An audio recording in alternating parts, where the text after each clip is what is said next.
कि मेरा शंभु, मेरा त्रिकालदर्शी, मेरा कैलाशी, मेरा अविनाशी, मेरा शिव, मेरा ओघड़दानी, मेरा शंकर मेरे गले का स्पर्श कर रहा है, मेरा शंभु मेरे गले का स्पर्श कर रहा है।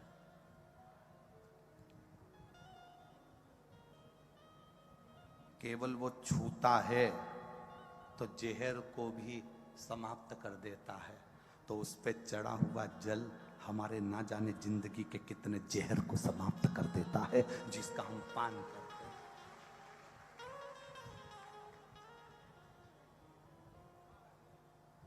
ब्रह्म लोगों को, जितना लोगों ने भगवत भजन करना प्रारंभ करा, उतना उतना लोगों ने इस भगवत भजन का भी विरोध किया है। कहते हैं लोग, क्या करोगे मंदिर जाके?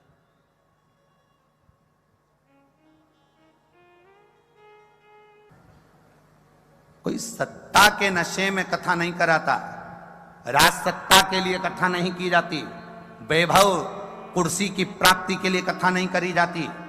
कथा केवल 5 वर्ष के राज्य शासन के लिए नहीं करी जाती। कथा मेरे परमात्मा के चरणों की धूल जिंदगी भर प्राप्त करने के लिए करी जाती है।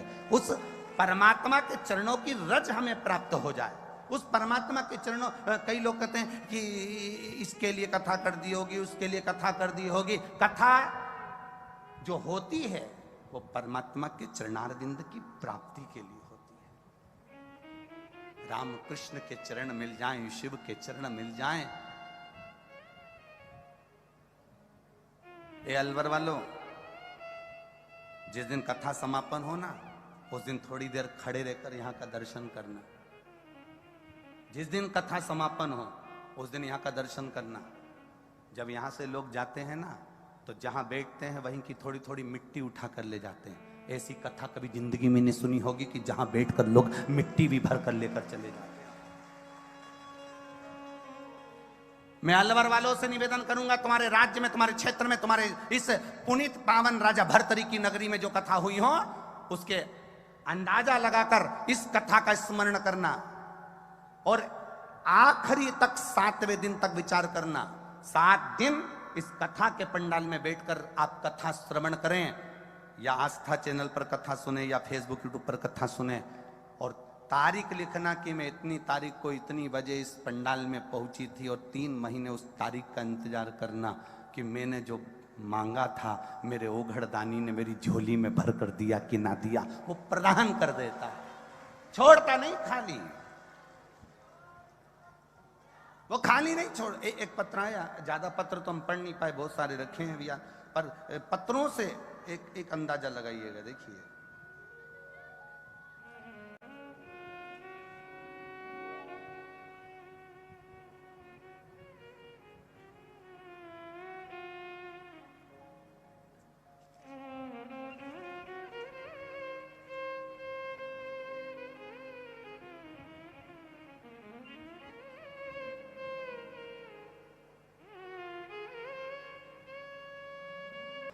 शिव तत्व इसी को कहते हैं। एक बेलपत्र और एक लोटा जल। आप सुनो, ये हम जरूर ये जरूर कह सकते हैं, हम जजमान परिवार से भी जरूर कहेंगे कि बहुत लोग बाहर खड़े हुए हैं। प्रयास करना कि इन लोगों के बैठने की व्यवस्था भी कल, भले पंडाल नहीं लगे, कम से कम बिछात की व्यवस्था सबको मिल सके, क्योंकि जितने अंदर हैं तीनों पंडाल में, उससे 1.5 बाहर भी खड़े हुए हैं चारों तरफ। तो इसका स्मरण थोड़ा सा रखें। ये सब लोग जो बाहर खड़े हैं, इनको बैठने की व्यवस्था सुचारू हो सके। तो हमारा निवेदन केवल इतना, आप आए हो, आपकी चित्तवृत्ति जमी है, आपका मन इस शिव तत्व की ओर रमा हुआ है, आपका मन भगवत भजन की ओर रमा हुआ है। आप उस भक्ति को अपने भीतर उतारिए, आप उस भक्ति को अपने अंदर उतारने का प्रयास करें, तब शिव शिव है। और महाराज, काहे की मां, सारे देश, दूसरे भी विदेश, सब कोरोना के कारण स्तब्ध थे। उस विपरीत परिस्थिति में भगवान ने आपको शिव महापुराण की राह बताई, और शिव पुराण के माध्यम से आपका चित्त भगवान ने। कभी कभी विपरीत परिस्थिति भी हमको अच्छी जगह पर लाकर छोड़ देती है। हनुमान जी महाराज अगर मूर्छा खाकर गिरे हैं तो उनको वर प्राप्त हुआ, और उसमें सबसे प्रबल वर था हनुमान जी के पास, और श्री हनुमान जी महाराज के पास में वो सबसे जरूरी था वो हाथ में होना, बहुत जरूरी। और वो थी श्री हनुमान जी महाराज के हाथ में गदा। हनुमान जी के हाथ में जो गदा थी, जो सोटा था, वो मूल था। किसने दिया था? सारे देवता वर दे रहे थे, सब देवता। भगवान शंकर भी हनुमान जी को दे रहे थे, और शंकर भगवान आकर खड़े हो गए कुबेर जी के पास, और कुबेर महाराज के पास में आकर श्री हनुमान जी महाराज को सब वर दे रहे थे। कुबेर जी महाराज भी वर देने के लिए तैयार थे कि मैं तुमको कुबेर का भंडार देता हूँ, शंकर जी का दिया हुआ ही मैं तुम्हें प्रदान करता हूँ। पर भगवान शंकर पास में खड़े होकर तुरंत कुबेर जी महाराज से बोले, आप हनुमान जी को वर मत दीजिए, आप हनुमान जी महाराज को अपनी गदा दीजिए, अपना सोटा दीजिए। कुबेर जी ने भगवान शिव जी से कहा, प्रभु सब आपका है, सब आपका। मेरा इसने सौंप उठाई, मिश्री उठाई, मलता हुआ खा के दांत खुरकता खुरकता बाहर निकल गया। अच्छा, देना वेना तो था नहीं इसको, अब इसको देना वेना तो है नहीं। अब वो तो सौंप और मिश्री खा के दांत खुरकता खुरकता बाहर। दो तरह के दोस्त हैं, एक खाते खाते टेबल पर से उठा जाकर पैसे कटवा दिए, और दूसरा वो, अरे रुक तो सरी, अरे मैं इतना देने वाला होता तो पहले ही चले जाता, और वहाँ जाकर काउंटर में नाटक कर रहा है, मैं दे दूंगा, मैं दे दूंगा, मैं दे दूंगा। बहुत मुश्किल है ये कहना, मैं बैठा तो हूँ, क्यों चिंता करते हो।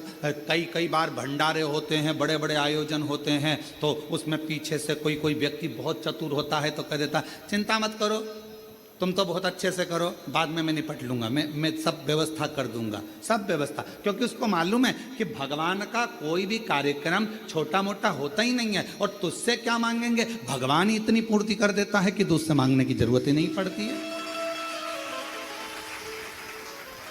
दो मित्र हैं, एक जेब में हाथ डालता है पर देता नहीं है, और दूसरा वो है जो तुरंत निकाल कर दे देता है। तो मेरे शंकर भगवान वो मित्र हैं जो एक सेकंड की देरी नहीं लगाते। तुम शंकर जी के मंदिर पर जाने से पहले अपने घर का दरवाजा छोड़कर लोटा लेकर, जब तुम अपने घर में पानी का लोटा उठाते हो, भरते हो, बाहर निकलते हो, तुम्हें लगता है कि तुम शंकर जी के मंदिर में शंकर जी को जल चढ़ा रहे हो, उस समय पर शंकर भगवान तुम्हारे घर में आ जाते हैं तुम्हारा भंडार भरने के लिए। शिव जी जेब में हाथ नहीं डालते, शंकर भगवान तो उठाया और दे दिया।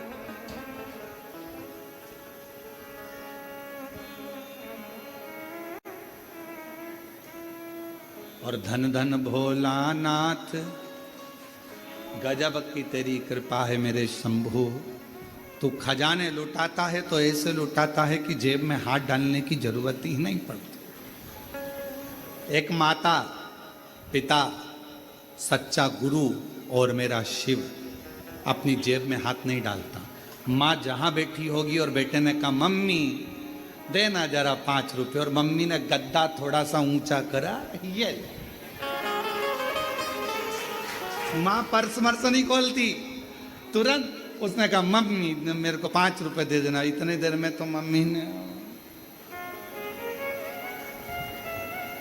चल जा। बच्चे ने मन में सोचा कहाँ कहाँ रखती है मेरी मम्मी पैसा, इधर उधर। माँ जेब में हाथ नहीं डालती, तुरंत निकाल कर देती, पापा पापा मुझे ये चाहिए। तुरंत उन्होंने निकाला अपने पास। गुरु, कोई सद्गुरु है, कोई सच्चा भगवान का भक्त और गुरु है, वो अपनी जेब में से निकाल कर कुछ नहीं देगा। जैसे ही शिष्य ने आया और उसका चेहरा पढ़ लिया, उसको कहने भी नहीं देता, केवल एक निगाह से देख लेता है और झोली भर देता है। अपने हाथ से निकाल कर गुरु कभी तुम्हें नहीं देगा, अपने पास का निकाल कर गुरु कभी नहीं देगा, क्योंकि गुरु आपको भिखारी जैसा नहीं देखना चाहता, गुरु आपको राजसी ठाट में देखना चाहता है। वो निकाल कर नहीं देगा, वो अपनी कृपा की दृष्टि करेगा, वो अपनी दया की दृष्टि करेगा, वो शिव दृष्टि करेगा। और जब अपने शिष्य को गुरु देख लेगा, उतनी देर में बस विचार कर लेगा, जे यहाँ से जाएगा इसको मिल जाएगा, मैं दूंगा तो इसको लगेगा कि मैं क्या भिखारी हूँ, मैं मांगने वाला हूँ। और आज अगर मैंने भिखारी बना दिया तो सेठ कब बनेगा, इसलिए इसको सेठ बनाना है, तो ये जाएगा और इसको अपने आप इसकी मेहनत से मिल जाएगा। वो गुरु। शिव भी, मेरे शंकर भगवान अपनी जेब नहीं रखते, मेरे शंकर भगवान अपने पास में दौलत धन बहुत सारी जेब नहीं रखते। कोई आया, उसने तो तुरंत शीश नवाया, शिव जी की चढ़ी हुई भस्म उसके मस्तक पर लग गई, और चपटी भभूत में है खजाना कुबेर। अब जो भभूत चढ़ी हुई है वो कुबेर का भंडार भरने वाला, कुबेर का खजाना, हाथ ना लगाने वाला। महाराज शिव कथा कह रही है, भगवान शंकर का चरित्र कह रहा है। भगवान शिव जी मेरे ओघड़दानी कुबेर जी के पास जाकर खड़े हो गए और कुबेर जी से कहा, देव वरदान मत दो, वरदान मत दीजिए। तो क्या देना है? शंकर भगवान ने कहा, तुम्हारे पास में जो कुमोद की गदा रखी हुई है, जो तुम्हारे पास में कुमोद की रखी हुई है, जो गदा रखी हुई है, वो गदा तुम हनुमान जी को दीजिए। हनुमान जी की गदा का नाम क्या था? जम के बोलो, कौमोद की।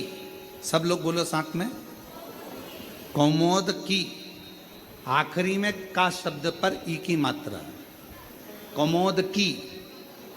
ये श्री हनुमान जी की गदा का नाम, जो स्वयं भगवान विष्णु का ही एक स्वरूप है, भगवान नारायण का ही एक स्वरूप, कौमोद की। और कुबेर जी देव कौमोद की। कुबेर जी कहने लगे, प्रभु ये जितने देवताओं ने वर हनुमान जी को दिया है ना प्रभु, जितने देवताओं ने वर हनुमान जी को दिया है, वो सारा वर एक तरफ है, और शंकर भगवान आपकी दी हुई मुझको ये गदा, अभी तो आप कह रहे थे कि ये सब कुछ आपका है, आपको देना चाहिए। तब श्री कुबेर जी महाराज ने भगवान शंकर के कहने पर शिव जी की दी हुई कुमोद की गदा श्री हनुमान जी महाराज को दे दी। हनुमान जी महाराज ने जैसे ही गदा लिया, भगवान विष्णु और ब्रह्मा जी ने कहा, अब तुम्हें डरने का बात नहीं, अब शंकर का अंश तो तुम हो ही, साथ में इस गदा के रूप में 33 कोटि देवताओं के पास जो बल है, उससे 1000 गुना ज्यादा बल इस गदा के अंदर तुम्हारे पास में आ गया। 1000 गुना मांगा नहीं है। मेरे ओगरदानी ने, मेरे शंभू ने, मेरे शंकर भगवान ने किसी से मांगा नहीं, मेरे शंकर भगवान ने, हनुमान जी ने भी किसी से मांगा नहीं, बस उनको वर की वर प्राप्त हो गया। तेरे मंदिर में आना मेरा काम है और मेरी बिगड़ी बनाना तेरा। और शंभू शरणे पड़ी मांगू घड़ी दे दुख काटो दया करी हो। शंभू शरणे पड़ी मांगू घड़ी रे दुख काटो दया करी दर्शन आपो। शिव जी के दरवाजे पर जब हम अभी आप लोग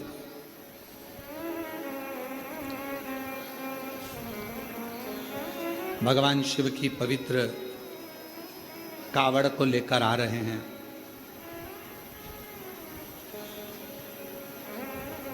और भगवान शंकर की पवित्र कावड़ का लाभ ले रहे हैं।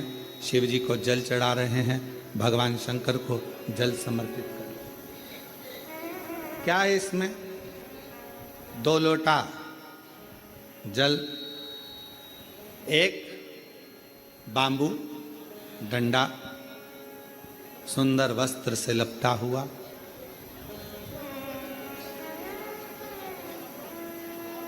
कभी विचार करिए, एक कथा बहुत पहले कही थी।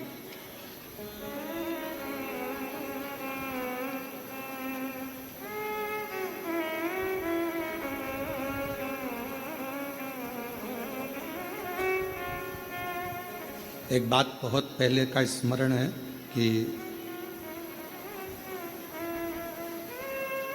छत्तीसगढ़ में इस कथा का वाचन करा था रेवा सुतार। क्या नाम है उसका? रेवा सुतार। क्या करता था? लकड़ी का काम।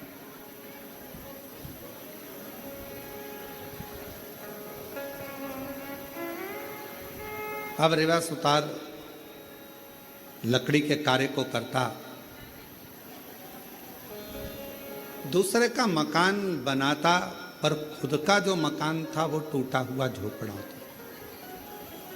पत्र पड़े हुए थे उस पर, पत्ते, और वो पत्र उस पर पड़े।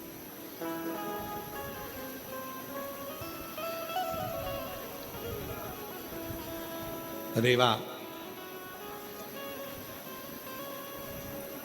बड़े आनंद में अपनी भक्ति में रहता, खूब मेहनत करता, खूब चाकरी करता, खूब मेहनत करता, खूब चाकरी करता।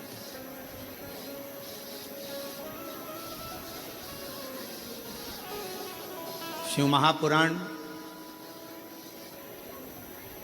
भगवान शिव का पवित्र चरित्र कहता है कि अगर ये मानव की देह मिली है तो मेहनत में पीछे मत हटो।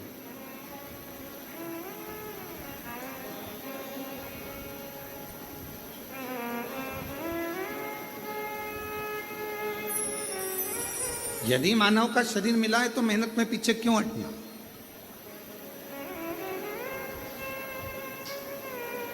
हिम्मत करे तो 11 किलोमीटर दूर से कावड़ भरकर कुबरेश्वर धाम तक आ गए। हिम्मत करी तो आए ना। हिम्मत ही नहीं करते, अरे मेरे से तो चलते नहीं बनेगा, मेरे से तो नहीं बनेगा, मेरे से तो नहीं बनेगा।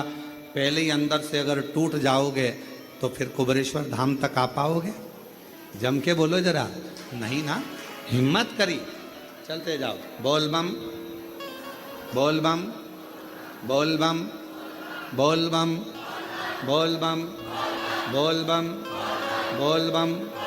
और चलते चलते चलते चलते चलते चलते चलते आधे रास्ते पहुंच गए।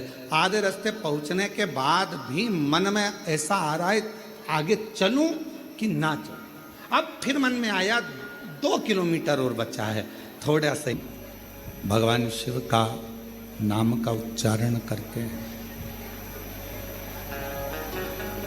शिव को उतना अपने करीब में आप पाते जाते हैं, भगवान शंकर को अपने नजदीक में पाते जाते हैं। सब कुछ हो सकता है कि जब हमारा शरीर काम ना दे, जब शरीर किसी काम का न रहे, तो परिवार, नाते, रिश्ते, कुटुंब, कबीले, ये सब साथ छोड़ दे। हो सकता है।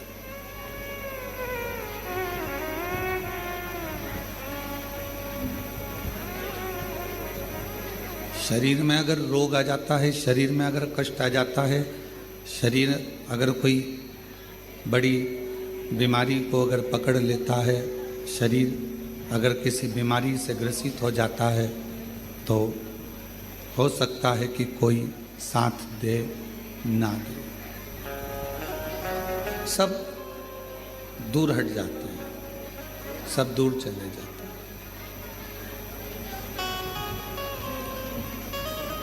पर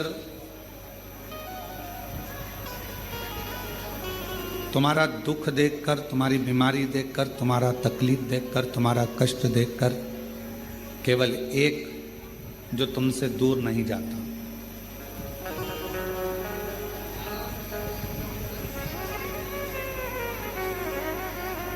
हम पहले भी कहे कि डॉक्टर शिव का एक रूप होता, डॉक्टर भगवान शंकर का एक प्रतिबिंब स्वरूप होता। परिवार वाले भले तुमको हाथ ना लगाएंगे, परिवार वाले भले तुमको ना छुएंगे, बीमारी में, रोग में भयंकर कोई तकलीफ आ जाए तो कोई तुमको छुएगा नहीं छुएगा, पर इतना जरूर है कि डॉक्टर तुमको छुएगा भी और तुम्हारा इलाज करेगा। क्यों? क्योंकि हम उसको शिव का एक स्वरूप मानते हैं, भगवान शंकर का एक प्रतिबिंब